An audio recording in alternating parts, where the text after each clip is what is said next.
Good morning and once again welcome to my YouTube channel, Pearson and Excel International Maths by Mr. Kamotho. And we are looking at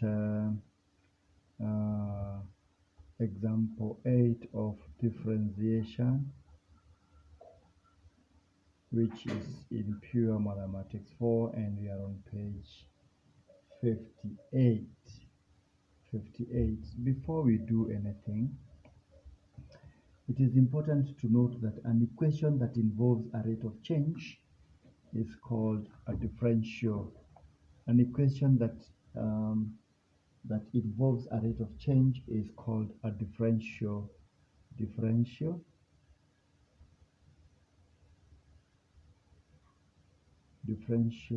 equation. And of course, you can formulate differential equations from information given in the question, but differential equation is an equation that involves, this is an equation that involves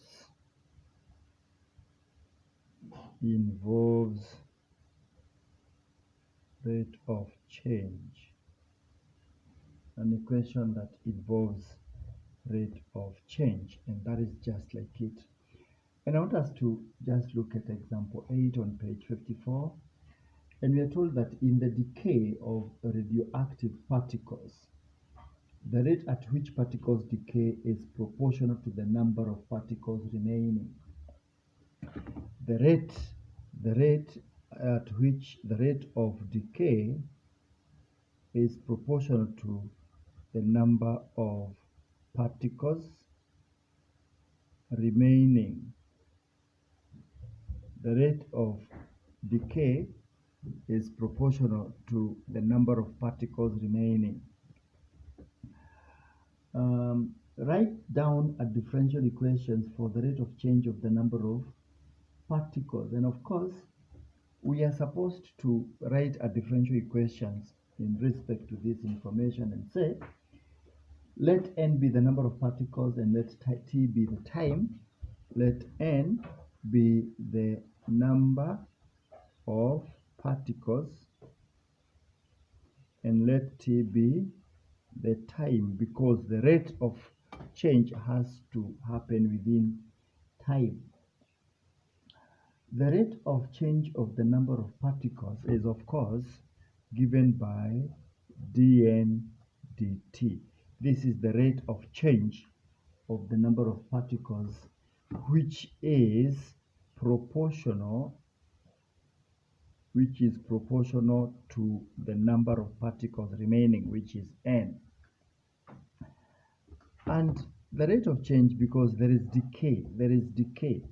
Therefore, because there is decay, the rate of decay, that means the number of particles are actually reducing. Anytime we talk about decay, please note the number of anything is reducing, and therefore the dn dt is supposed to be equals to minus k n.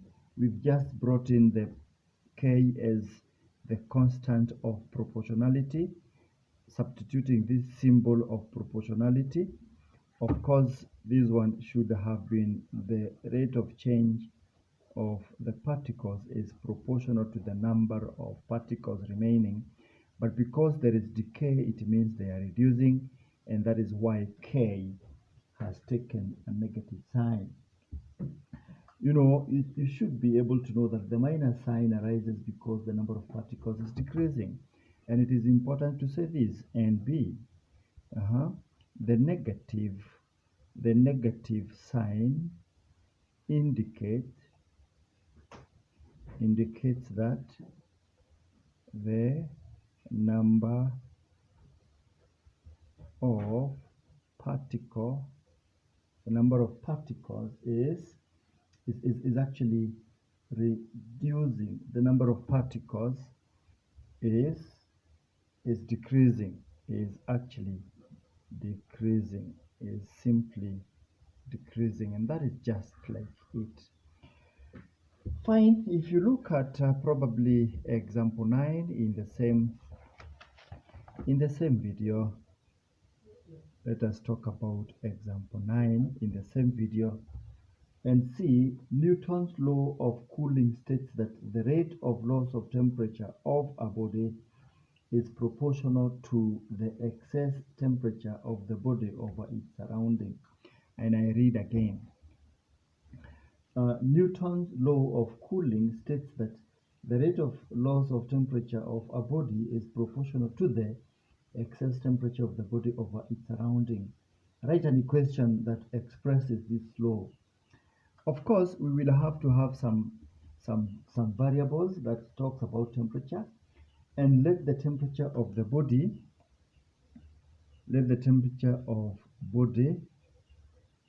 be theta, and let the time be t, because anytime you're talking about rate of change, we have to talk about with respect to time, because there is no change without time.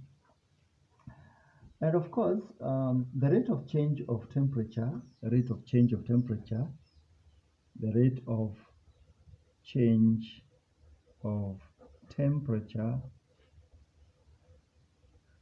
is of course going to be d theta dt. The rate of change of temperature with time, d theta dt. And this one is proportional. This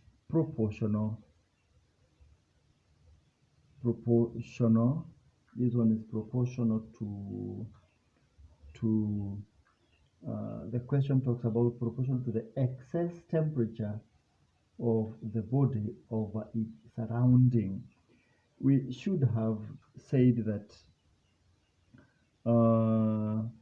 theta naught is the temperature of surrounding.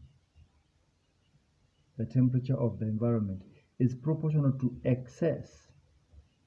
It's proportional to excess temperature. Of the body. Over what? Over its surrounding.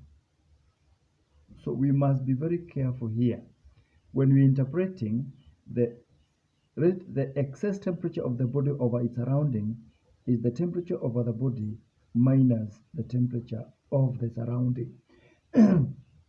So we must talk about the rate of change of temperature, which is d theta d time, is proportional to the difference between the body and the surrounding. And because again, the temperature is decreasing because the temperature of the body minus the temperature of the surrounding must be less than the temperature of the body. That means, therefore, the d theta dt is equals to minus k theta minus theta naught. And that is it, because again, the negative indicate decrease in temperature. The negative indicates decrease in temperature, and that is just like what we are expected to find, where k is of course a constant, a positive constant, and the question mentions loss. Because the question mentions loss of temperature, that is why we have the temperature decreasing, and then decreasing of the temperature attracts or welcomes the negative sign over there. All right.